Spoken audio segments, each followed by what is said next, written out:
Road transport కార్పొరేషన్లో గత 22 సంవత్సరాలుగా ఉద్యోగ బాధ్యతలు నిర్వర్తిస్తున్నటువంటి వ్యక్తి శంకర్ గౌడ్. శంకర్ గౌడ్ ఆర్టీసీ జేఏసీ ప్రభుత్వం ఏర్పాటు చేసిన కమిటీతో చర్చలు విఫలమైనటువంటి నేపథ్యంలో తీవ్ర మనస్తాపానికి గురయ్యారు.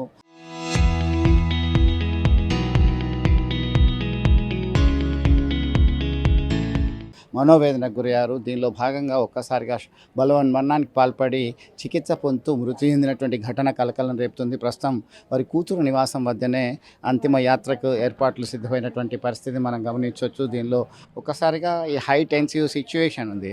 వారిని ఆదుకోవాలి అని ఆర్టీసీ కార్మిక సంఘ నేతలు కోరుతున్నారు. ఆర్టీసీ కార్మిక సంఘ నేతలతో పాటు రాజకీయ నాయకులు చెప్తున్నారు. మరొకవైపు ప్రభుత్వ పెద్దలు వారు ఖచ్చితంగా మీరు మనోధైర్యంతో ఉండాలి అని చెప్తున్నటువంటి పరిస్థితి. పలువురు ఆర్టీసీ సంఘ నేతలు పెద్దలంతా కూడా వారు ఒక్కసారిగా వచ్చి పరామర్శిస్తున్నారు, భరోసా ఇస్తున్నారు. ఇలాంటి అఘాయిత్యాలకి పాల్పడొద్దని చెప్తున్నారు. ప్రస్తుతం వారి అర్ధాంగి ఉన్నారు. అందరు చెప్తూనే ఉన్నాం సార్, ఏం చెప్తాము లేదమ్మా, మీతో చివరిగా ఎప్పుడు మాట్లాడినరు? ఎందుకంటే అంత త్యాగానికి, ప్రాణత్యాగానికి సిద్ధమైందంటే మామూలు విషయం కాదు. ఒక నిబద్ధత కలిగినటువంటి ఉద్యోగిగా కార్మిక సంఘాలకి సంబంధించి లాభం చేకూర్చాలి అనుకున్నారు. మీతో ఏమన్నా చెప్పారా? డిస్కస్ ఏం చెప్పలేదు. నిన్న పొద్దున్నే డిపోకి వెళ్ళిపోయాడు, స్నానం చేసి డిపో పోయేస్తా అని పోయిండు. పోయినాక మధ్యాహ్నం అన్నం భోజనం చేద్దామని ఫోన్ చేస్తే వచ్చిండు. పావు గంటకు వచ్చి తినమంటే అంటాడు. కానీ నేను అక్కడ తినొచ్చిన డిపోలో వంటలు చేసిండు, అందరం తిన్నాం. అంటే మరి కాసేపు పడుకోరాదంటే సరే చల్ల చేసిండు. చల్ల చేసి పోసిన ఆయనకు ఏమంటే చల్ల తాగిండు. పక్కేసిన పడుకోరాదంటే పడుకోను, పడుకుంటే ఎట్లా అడిగిపోవాలి నేను, వాళ్ళందరూ నా కోసం చూస్తారంటాడు. అరే నేను వస్తా పని ఏమంటా, నేను నువ్వెందుకు, ఏం అవసరం లేదు, నేను మళ్ళీ సాయంత్రం వరకు వస్తుంది, లేదు నువ్వు అన్న సాయంత్రం రా అంటాడు. అవసరం లేదు, అప్పటికే ఉండు అని నేను అన్నా. అంటే వచ్చి ఈ డ్రెస్సు తీసి యూనిఫామ్ వేసుకొని ఇంకా అక్కడ అందరూ యూనిఫామ్ వేసుకొని వచ్చి నేను కూడా వేసుకొని పోవాలి, వాటిగా వీళ్ళు ఈ డ్రెస్ మీద పోదు, సివిల్ డ్రెస్ మీద అని వద్దంట. అంటే వినకుండా పోయిండు. అది చేతులు నట్టది బాటిల్ పట్టుకుపోతే వాటర్ అనుకున్నాను. అసలు నాకు తెలియదు బాటిల్ ఉన్నదండి. మా ఇంటి పక్క చెల్లె ఏదో బాటిల్ పట్టుకుపోతాడు, మంచినీళ్ళు ఇట్లా కావచ్చక్క, డిపోలో తాగడానికి కావచ్చా నేను అనుకున్నాను. పెట్రోల్ అని నాకు తెలియదు. పెట్రోల్ అని తెలిస్తే నేను ఎప్పుడో లోపలికి తీసుకొద్దును, ఆయన తెలియదు నాకు. అదిగా బాగా నేను కూడా వస్తా అని నా మనవరాలు తీసుకొని తాళం పెట్టి అట్టడు పోయేటాలకే కనపడతలేడు మనిషి. ఏం ఆటో ఎక్కిపోయిండు, బండి ఎక్కిపోయిండు, 5 నిమిషాలలో మాయమేయండు. ఇక మాయమేయండు కదా, మరి ఎందుకైనా మరి డిపోకి ఫోన్ చేద్దాం, మరి అక్కడే ఉన్నా గందరగోళం చేస్తాడా, మరి ఎంతో కొంచెం మనస్తాపంతో పోయిండని నేను డిపోకి ఫోన్ చేసిన, సిఐకి ఫోన్ చేస్తే నేను 2-3 చేస్తే ఎవ్వరు ఎత్తలే. ఆ మేడంకి చేసిన, మానస మేడం అని ఉన్నది, ఆమె చేసిన ఎత్తలే. డ్రైవర్ లాస్ట్కి ఒక ఆయన చేస్తే అమ్మ చేయంగానే 2 నిమిషాలకి అమ్మ అయిపోయింది, శంకర్ పెట్రోల్ వేసుకొని తగలబెట్టుకున్నాడు, నువ్వు ఫోన్ చేస్తే నేనే మీకు ఫోన్ చేస్తానా అంటాను. ఇక నేను ఇప్పుడే కదా సార్ ఫోన్ చేసి పోయేది, ఆయన వచ్చింది 5 నిమిషాలు కూడా అప్పుడే పోసుకున్నాడు సార్ అంటే, పోసుకున్నాడు అమ్మ, నేను అందుకే ఫోన్ 5 నిమిషాలన్నా కాలేదు కదా సార్ అంటే, వచ్చిండు పోసుకున్నాడు, మేమేం చేస్తామమ్మా అంటే, రామ్మ రా అంటే కూడా వెళ్ళిపోయినాడు. అప్పటికే హాస్పిటల్కి తీసుకుపోయినా, ఇదంతా కాలింది, ముఖం అంతా కాలింది. ఎంజంకి తీసుకుపోయేటప్పుడు నేను కూర్చున్నా, దాని మీద నేను కూర్చుంటే ఏమైంది కదా అంటే, బాగా దూపైతుంది నాకు, మంచిళ్ళు అంటాడు. అయితే డాక్టర్ అన్నాడు, వద్దమ్మా మంచిలు తాగపోయాకు, అమ్మటి శంకరన్న మంచిలు తాగొద్దు, మంచిలు తాగితే ఎఫెక్ట్ అయితే వద్దు తాగకన్నా అంటే, నా దగ్గర ఇటు తిరిగి నాకు కొన్ని మంచినీళ్ళు వేయదంట. మంచినీళ్ళు వద్దు, మీకు గ్లూకోజులు ఎక్కుతున్నాయి కదా, అవి సరిపోతుంది కాబట్టి హాస్పిటల్ పోయినాక పోస్తుంది అని నేను అన్నా. పోస్తే 2 మినిట్లు అటు తిప్పిండు, కాళ్ళు తిప్పిండు, మంచినీళ్ళు అంటే డాక్టర్ అస్సలు భయనిస్తలేడు. ఇక పడుకొని కాసేపటి పడుకుంటాను, నొప్పి భరించలేక కాళ్ళు అటు ఇటు తిప్పుతుంటే అప్పుడు డాక్టర్లు కాళ్ళు పట్టుకొని ఇంజక్షన్లు ఇచ్చిండు, తిప్పకుండా మొత్తం ఇంజక్షన్లు ఇచ్చి పడుకోండి చెయ్యాలి. అంత తోలు అయితే పీకుతాడు డాక్టర్ అయితే, ఘోరం. అది చూస్తేనైతే ఇక నాకు ఎట్లా అనిపించిందంటే, అమ్మయ్య ఈ ఘోరం ఎట్లా తట్టుకున్నాడు ఆయనే, ఈ నొప్పి ఎట్లా తట్టుకున్నాడు, ఆ మంట ఎట్లా తట్టుకున్నాడు, ఒక ఏడుస్తా అంటే అది డాక్టర్ వీళ్ళు ఏడవద్దమ్మా, వీళ్ళు ఏడవద్దు అంటాడు. అక్క ఎంజంగు పోయినాం, పోతే అక్కడికి పెద్ద సురేషన్ రెడ్డి వచ్చిండ్రు, చాలామంది వచ్చిండ్రు, జేఏసీ నాయకులు చాలామంది వచ్చి అక్కడికి పంపించిండ్రు. నేమ్స్కి పోండి, అక్కడ మంచి డాక్టర్లు ఉంటారు, మంచిగా చూస్తారు, ఆడే అందరూ మంచిగా డాక్టర్లు ఉన్నారని చెప్తే, సరే ట్రీట్మెంట్ చేస్తున్నాం మేమని మాకు బందోబస్తు సిఐలు 4 కార్లు ముందు, 4 కార్లు వెనక, మధ్యలో అంబులెన్స్. మా చెల్లె నేను ఒక దాంట్లో, మా అల్లుడు అంబులెన్స్లో కూర్చున్నాడు, నా బిడ్డ మా మరిది ఇంకో కార్లో కూర్చున్నారు. ఇక పోతా అంటే ఇక ఏమైందంటే పోయేటాళ్ళకు మధ్య టర్నింగ్ కాడ హైదరాబాద్ పోయే కాడ కొంచెం ఆయన శ్వాస ఆడలేదు కావచ్చు, సీరియస్ అయింది కావచ్చు, వాళ్ళు ఏందో చేస్తాను ఇట్లా కొడతాను. మా చెల్లె చూసి ఎస్ఐకి చెప్పింది, సార్ మరి మా చెల్లె మా బావకి ఏమో చేస్తాను, మరి ఏమైందో చూడండి సార్ అంటే, ఏం కాదమ్మా ఏం కాదు మంచిగా ఉన్నాడు, కాకపోతే డాక్టర్లు చూస్తారు కదా అప్పుడప్పుడు, ఏం కాదంటాడు. ఆ సిఐకి ఫోన్లు కాకపోతే ఫోన్ల మీద ఫోన్లు వస్తాయి, ఒక్క నిమిషం కూడా రెస్ట్ లేదు. హైదరాబాద్ పోయేదాకా ఫోన్లే పాపం, సార్లతోటి ఫోన్లు వస్తాయి అన్నట్టు. అన్న ఇట్లా శంకర్ గౌడు ఇట్లా యాక్సిడెంట్ అయింది చనిపోయిన పాపం అందరూ ఫోన్లు చేస్తూనే ఉన్నాడు. ఇక పోయినాం మధ్యలో పోయేటాలకే 10 పోయినాం, 10:30కే చనిపోయాడట ఆయన. కానీ మాకేమంటున్నారు, చనిపోయి ట్రీట్మెంట్ చేస్తున్నాం మేము, మంచిగానే ఉన్నాడు బాగానే ఉన్నాడు, మీరేం చేయకుండా మంచిగా ఉన్నాడు అంటాను. ఇక ఆడికి చేసి నేతలు గుంపులు గుంపులు వచ్చిండు, అశ్వత్థామరెడ్డి అంట, ఒక చిన్నగా ఉన్నాడు పొట్టిగా, ఆయన పేరు ఏం పేరు, ఇక అందరు వచ్చి జేఏసీ నాయకులు అందరూ వచ్చి ఏమైందమ్మా అంటే ఇట్లా సంగతి అంటే, మీరేం బాధపడకండి శంకర్ గౌడ మాకు తెలుసు అన్నాక కాసపోయినాక ఆయన వచ్చిండు, ఆర్టీసీ చైర్మన్ వచ్చిండు. వచ్చి అమ్మ శంకర్ గౌడ్ చాలా మంచోడు, నేను గౌడనే, మీరు కూడా గౌడ్సే కదా, నా బిడ్డ ఫోన్ నెంబర్ నా కొడుకు ఫోన్ నెంబర్ తీసుకొని, నా బిడ్డది లవ్ మ్యారేజ్ సార్ అని, మీ లవ్ మ్యారేజ్ కదమ్మా అని మరి ఆయనకి ఎవరు చెప్పిండు.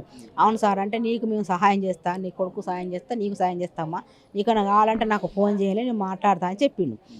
మీకు ఏం కాదమ్మా భరోసా నేను ఇస్తున్నా కదా అని చెప్పిండు వెళ్ళిపోయిండు. చనిపోయిండు, ఇంత మటుకు ఫోన్ చేయలే, అయిపోయింది. ఇక ఆయన అట్లా వచ్చిండు మాట్లాడి వెళ్ళిపోయిండు. ఆయన అప్పటికే చనిపోయి ఉన్నాడు కావచ్చు, కానీ మాకు చెప్తారు ట్రీట్మెంట్ అవుతుందని లోపలికి పోనిస్తలేరు మమ్మల్ని అస్సలు. నా బిడ్డ పోయి మా చెల్లె పోయి పోతుంటే 10:30కే చనిపోయిండని టీవీలో వస్తుందంట. మా తమ్ముడు ఫోన్ చేసి అక్క ఇట్లా సెల్లులో చనిపోయిన బావ చనిపోయిన వస్తాడు, నిజమా అబద్ధమా కనుక్కోండి అని చెప్పిండు మా తమ్ముడు. చెప్తే మా చెల్లె పోయి, సార్ మరి ఇట్లా మా బావ చనిపోయిండు అంటాను, మరి ఏముందో మమ్మల్ని లోపల పంపి అంటే పంపుతలేరు. ఒక గంట సేపటి మా చెల్లె బాగా వెళ్ళిపెట్టింది, మేము చూడకపోతే మాకు తృప్తి ఉండదంటే ఇద్దరు సిఐలు వచ్చి లోపల తీసుకుపోయాడు. మరి అప్పుడు కొంచెం శ్వాస ఆడినట్టే అనిపించింది, కానీ ఇక కొంచెం తాడినట్టున్నది. ఇక మేము చూసినాం, బయటికి వెళ్ళి వచ్చినాం, అప్పటికే అయిపోయినట్టున్నది. ఇక అయిపోగానే ఇక మేము వచ్చినాం, ట్రీట్మెంట్ అవుతుంది, పైకి తీసుకుపోయి ఈ ఐసీలో పెట్టిండు. అప్పుడు ఆయన ఆర్టీసీ ఎండి వచ్చిండు, కాసేపు కూర్చున్నాడు, మీరు కూర్చోపోండి అన్నీ అయిపోయాక పిలుస్తుంది మీకు అని చెప్తే మేము కిందకు వచ్చి కూర్చున్నాం. 2:30కు చెప్పిండు మాకు చనిపోయిండు అని, 10:30 చనిపోయిన మనిషి 2:30కు చెప్పిండు చనిపోయిండు అని. అప్పుడు చెప్తే ఇక ఏం చేస్తామని ఇక అప్పటికప్పుడు ఇక మళ్ళీ పాపం ఆడట ఫార్మాలిటీస్ బాగున్నాయి, ఎస్ఐలు సిఐలు బోల్డంతమంది అన్నీ ఇంటింటియో రాసుకొని ఇంటింటో చేసుకొని ఆనే తెల్లారు దాకా టైం పట్టింది. ఇక అటో ఇటుగా మాకు మళ్ళీ వచ్చేటప్పుడు బందోబస్తు ఇటు నుంచి వస్తే ఆర్టీసీలో ఎందుకుంటారా, ఇటు నుంచి తీసుకొచ్చిండు మల్లంపల్లి మీకు వచ్చి ఎక్కడో తీసుకొని వచ్చిండు. అయినా ఆర్టీసీలో అప్పటికే వచ్చేసిండు. వాళ్ళు ఏమంటారు, ఒక 10 నిమిషాలు నర్సంపేట డిపోలో చేసిండు కాబట్టి ఒక 10 నిమిషాలు మా దగ్గరికి వస్తే ఆయన కూడా తృప్తి ఉంటుంది కదా, కొంచెం మనసు కొంచెం నిమ్మలంగా ఉంటుంది కదా అంటే అస్సలు ఇండ్లే పోలీసు వాళ్ళు అంతే. ఏం కోరుకుంటున్నారమ్మా ఇప్పుడు? ఏం లేదు, నా కొడుకు ఏదైనా జాబ్ ఇవ్వాలి, మాకేమన్నా సహాయం చేయాలి, మాకు మంచి సహాయం చేస్తేనే. మాకైతే ఇల్లు లేదు, నా బిడ్డ ఇల్లు ఇది, మా అల్లుడు బిడ్డ తీసుకొచ్చుకొని ఇంటికి ఆడేసుకున్నారు. మేము ఆర్టీసీలో 30 సంవత్సరాలు అవుతుంది, ఏం సంపాదించలే. ఆ జీతాలు తక్కువ, ఊరికే సస్పెండులు, ఈ గొడవలు, ఇవన్నీ కథలు అని ఇక మాకైతే ఏం లేదు. గవర్నమెంట్ చేయాల్సింది నా కొడుకు న్యాయం. ఈ ఆర్టీసీలను కూడా గవర్నమెంట్లో కలపాలండి. పాపం వాళ్ళు ఎంతమంది చనిపోతారు, ఈయన ఎంతమంది చూసుకుంటుంటాడు, ఆయన చచ్చిపోతా చూస్తాడా. ఇప్పుడు ఎక్కడో ఖమ్మం అంట చనిపోయినట, మందు చనిపోయిండో బతుకుండో తెలియదు, కానీ చనిపోయి మందు తాగిండని చెప్పినాడు. అట్లా ఎంతమంది చావాలి ఈయన కోసానికి. ఏమంటాడు, ప్రైవేట్ అట మొత్తం ప్రైవేట్ పరం చేస్తారట ఆర్టీసీని. అదే ఈయనకు టెన్షన్ అన్నట్టు, ప్రైవేట్ పరం చేస్తే ఎట్లా, మా జీవితాలు ఎట్టుపోవాలి, ఇదే ఒక్కటే టెన్షన్ ఆయన, ప్రైవేట్ పరం చేస్తే ఎట్లా. ఒకరోజు ప్రైవేట్ బస్సులు కూడా హన్మకొండ హైదరాబాద్ పోయేటప్పుడు ప్రైవేట్ బస్సులు ఉన్నాయి ఆడ ఉంటే, హన్మకొండ ఆల్రెడీ ప్రైవేట్ పరం చేసిండు. మొత్తం మీద ఒక రకమైనటువంటి ఆందోళన, ఆవేదన, ఒక పరమైనటువంటి స్వరంతో చెప్తున్నటువంటి పరిస్థితి. ఆర్టీసీ ఉద్యోగులందరినీ కూడా ప్రభుత్వంలో విలీనం చేయాలి, ఎంతమంది చావుకు వీరు కారణమవుతారు కదా. ప్రభుత్వ ఆసుపత్రి నుంచి హైదరాబాద్కి హుటాహుటిన తరలించిన అనంతరము మరి ఏంటి అసలు ఎందుకు ఇలా జరుగుతుంది అనేటువంటి కోణంలో ఆలోచిస్తున్నటువంటి పరిస్థితి. ఎందుకంటే దాదాపు 30 సంవత్సరాలు ఉద్యోగ బాధ్యతలు నిర్వర్తించినప్పటికీ స్వంత ఇల్లు లేక కూతురు ఇంటి దగ్గర నుంచి అంతిమ యాత్ర చేయాల్సి రావడం దురదృష్టకరము. కనీసం నర్సంపేటలో ఇన్ని రోజులు ఉద్యోగ బాధ్యతలు నిర్వర్తించినటువంటి వ్యక్తి అయినటువంటి తన భర్త మృతదేహాన్ని అక్కడ పెట్టితే చాలా సంతృప్తికరంగా ఉండేది. ఖచ్చితంగా ఇప్పటికైనా ఆర్టీసీని ప్రభుత్వంలో కలిపిన తర్వాత వారి కుటుంబానికి వారి కుటుంబానికి సైతం ఉద్యోగ భద్రత కల్పించి తన కుమారునికి ఉద్యోగం ఇచ్చి ఆదుకోవాలని బాధాతప్త హృదయంతో కోరుతున్నటువంటి పరిస్థితి. ఆర్టీసీ కార్మికుడు ఎవరైతే బలవన్ మరణానికి పాల్పడ్డాడో శంకర్ గౌడ్ అంతిమ యాత్ర ప్రారంభమైంది. తన సంక్షేమం, కార్మికుల సంక్షేమం కొరకే ఆయన ఎంతో కష్టపడ్డాడు. బలవన్ మరణానికి పాల్పడినటువంటి ఘటన కలిసివేసింది. జాయింట్ యాక్షన్ కమిటీ నేతలు, పొలిటికల్ లీడర్లు అందరూ వచ్చారు.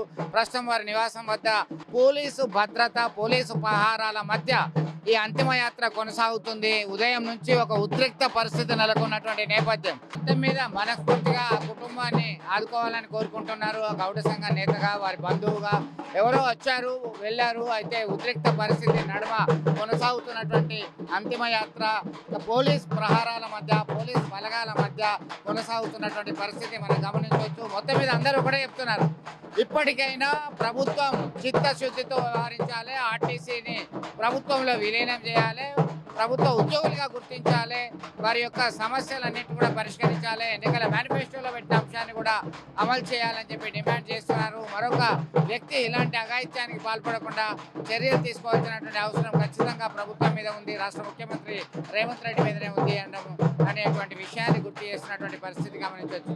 వీడియో జర్నలిస్ట్ సుమంత్తో కలిసి చంద్రశేఖర్, RTV, ముత్తోజిపేట గ్రామం.